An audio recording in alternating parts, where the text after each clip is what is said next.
పలు గ్రామాల నుండి వలస వచ్చిన ప్రజలకు ఆశ్రయం కల్పించాలని సంకల్పించిన మిషనరీలు ఉప్పుటేరులో కలుస్తున్న చిన్న గెడ్డకు ఇరువైపులా ఉన్న ఖాళీ ప్రదేశమును మొత్తం 79 ఎకరాల నేలను వార్ఫీల్డ్ అనే మాజీ సైనికోద్యోగి నుండి కొన్నారు. ఈ వార్ఫీల్డ్ ఈ ప్రాంతాన్ని గొప్ప వ్యవసాయ క్షేత్రముగా మలచి పంటలు పండించేవాడు.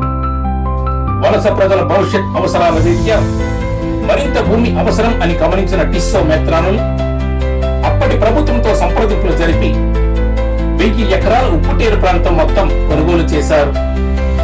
ఈ విధముగా సముపార్జించుకున్న ప్రాంతంలో కొంత భాగం గుడిసెలు నిర్మించి వలస ప్రజలకు ఆశ్రయం కల్పించారు. మిగిలిన స్థలములో ప్రజల చేత వ్యవసాయ పనులు చేయిస్తూ సముద్రపు గుళ్ళ నుండి సున్నం తయారు చేయిస్తూ వారికి గృహ నిర్మాణ పనుల్లో తర్ఫీదునిచ్చి తాపీ మేస్త్రులు, వడ్రంగి పనివారుగా, రాడ్ బెండర్లుగా మలచి Saint Aloysius, Saint Joseph Convent, కొండగుడి నిర్మాణ పనుల్లో వినియోగించారు. ఆసక్తి కలిగిన యువకులను కొందరిని సెయింట్ అలోషియస్ పంపించి electrical, welder, fitter, motor mechanic వంటి రంగాలలో సాంకేతిక జ్ఞానాన్ని అందించి వలస ప్రజలు స్వయం సమృద్ధి సాధించే విధంగా తీర్చిదిద్దారు.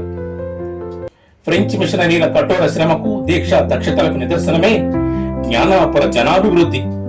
అప్పటి మిషనరీల సేవా నిరతికి, కఠోర శ్రమకు, దీక్షా దక్షతలకు ఇదే మా సెల్యూట్.